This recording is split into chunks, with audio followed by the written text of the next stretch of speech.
Hello बच्चों, आज हम अपना नेक्स्ट टॉपिक स्टार्ट करेंगे। Atmospheric refraction. Atmosphere, the refraction of light caused by earth's atmosphere is called atmospheric refraction. देखो, refraction तो वर्ड हमने पढ़ा है। रिफ्रैक्शन क्या होता है? Bending of light. जब लाइट एक मीडियम से दूसरे मीडियम में एंटर करती है तो लाइट बेंड होती है, डाइवर्ट होती है। एटमॉस्फेरिक, एटमॉस्फेयर की वजह से होने वाले रिफ्रैक्शन को एटमॉस्फेरिक रिफ्रैक्शन कहते हैं। अब एटमॉस्फेयर क्या, अपने पास अर्थ का एटमॉस्फेयर, अर्थ के अराउंड जो अपने पास एटमॉस्फेयर है उसकी वजह से रिफ्लेक्शन हो रहा है। कैसे होता है देखिए। अब अपने पास ये, मैं मान लेता हूँ अर्थ है, और अर्थ के अराउंड क्या अपने पास naturally gases, air, dust particles, सब कुछ है। अब आपने देखा है कि जो मेरे पास एयर है, हर जगह एयर का टेम्परेचर सेम नहीं होता। कुछ जगह हॉट एयर है, कहीं पे कोल्ड एयर चल रही है, कहीं पे मैं कह रहा हूँ मैं हॉट एयर, और कहीं पे कोल्ड एयर। कोल्ड एयर, अब क्या इन दोनों के अंदर, मैं एक को हॉट बोल रहा हूँ एक कोल्ड, इट मीन्स उसके अंदर कुछ तो चेंज होगा। क्या डिफरेंस क्या होगा उसके अंदर? वो डिफरेंस क्या है? हॉट एयर मीन्स जिसकी डेंसिटी लेस है, लेस डेंसिटी, और इसकी अपने कोल्ड एयर की जो डेंसिटी है वो हाई, क्या है? High density. याद है आप लोगों को डेंसिटी? ऑप्टिकल डेंसिटी हम पढ़ते हैं कि कोल्ड एयर की है। तो जो डिफरेंट मीडियम्स उनमें चेंज क्या आता है? उनमें यही तो चेंज है कि एक की डेंसिटी कम है, दूसरे की डेंसिटी ज़्यादा है। हम पढ़ते थे which is rarer, which is denser. Rarer और डेंसर तो यही मैं यहाँ पे बोल सकता हूँ। Hot air is rarer than cold air. ये डेंसर है, ये रेयरर है। बन गए ना दो मीडियम। और एक और, जो एयर है वो हमेशा ब्लो करती रहती है, चलती रहती है एक जगह पे एयर। ये नहीं मैं कहूँगा भाई अपने पास यहाँ पे हॉट एयर है तो हॉट एयर रहेगी। हो सकता है थोड़ी देर बाद वहाँ पे टेम्परेचर थोड़ा कम हो जाए, उसका क्या हो गया, टेम्परेचर कम हो तो कोल्ड एयर हो गई। वो भी कंटिन्यूस नहीं रहती एक जगह पे। तो एयर क्या, कंटिन्यूस ब्लो करती रहती है। जो अपने पास एटमोसफियर, इसके अंदर एयर, गैस, डस्ट पार्टिकल, ये सब क्या कंटिन्यूस मूव करते रहते हैं। तो इसके अंदर कंटिन्यूस बार बार अपने पास जो डेंसिटी ऑफ द मीडियम, जो डेंसिटी ऑफ द एटमॉस्फेयर है वो कंटिन्यूस चेंज होती रहती है। और अगर डेंसिटी चेंज होगी और उसमें से अपने पास अगर लाइट रे पास करती है तो डेफिनेटली उसके अंदर क्या होगा, अपने पास रिफ्रैक्शन होगा। मीडियम चेंज हो रहा है, डेंसिटी चेंज हो रही है, तो उसके अंदर क्या होगा, अपने पास क्या हो जाएगा, रिफ्रैक्शन हो रहा है। तो इस रिफ्रैक्शन, एटमॉस्फेरिक रिफ्रैक्शन तो होता क्या है?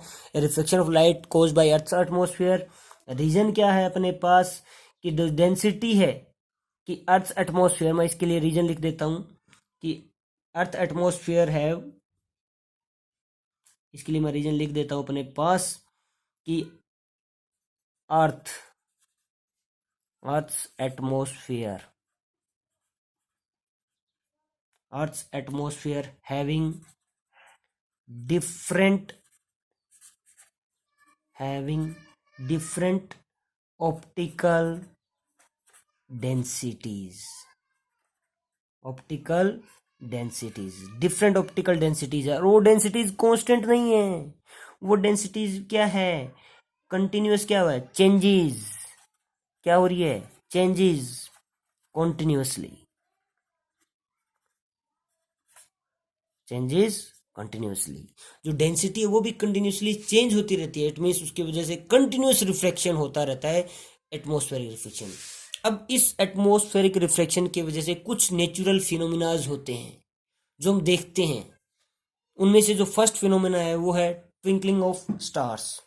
जो अपने पास स्टार्स है हमें दिखाई देता है ना, ट्विंकलिंग, ट्विंकल करता हुआ दिखाई देता है। क्या करता हुआ दिखाई देता है? ट्विंकल करता हुआ दिखाई देता है। तो वो ट्विंकलिंग क्यों करता है कि अगर मान लो अपने पास ये अर्थ सरफेस है, इस सरफेस पे आप यहाँ पे हैं, हम यहाँ पे खड़े हैं, और यहाँ पे ये स्टार अपने पास, क्या ये यहाँ पे एक स्टार है, हम देख रहे हैं, यहाँ से हमें स्टार दिखाई दे रहा है। तो यहाँ पे जो क्या अपने पास एटमॉस्फेयर है, क्या है? एटमॉस्फेयर, अर्थ का एटमॉस्फेयर है। तो जो लाइट रेज आ रही है स्टार से, जो लाइट रे आ रही है, फर्स्ट जैसे ही वो अर्थ के एटमॉस्फेयर में एंटर करेगी, सबसे पहले तो हमने देखा यहाँ पे क्या है, वैक्यूम। कि जैसे अर्थ का एटमॉस्फेयर खत्म होता है वहां पे क्या बन जाता है? वैक्यूम। और यहाँ पे क्या है, ये क्या अपने पास, अर्थ एटमॉस्फेयर। और वो कंटिन्यूस क्या हो रहा है, चेंज हो रहा है। ये अर्थ एटमॉस्फेयर है जो कंटिन्यूस क्या हो रहा है, चेंज हो रहा है। तो जैसे ही वैक्यूम से अपने पास रेयर से डेंसर मीडियम में लाइट एंटर करेगी तो क्या हुआ, रिफ्लेक्शन होगा। तो ये लाइट रे बेंड होते होते होते अपने पास इस तरह से अपने पास पहुंच जाएगी। तो ध्यान से देखिए अपने पास जो लाइट रे, मैं तो हमेशा जो इमेज है मैं तो स्टेशनरी मान के चलता हूँ।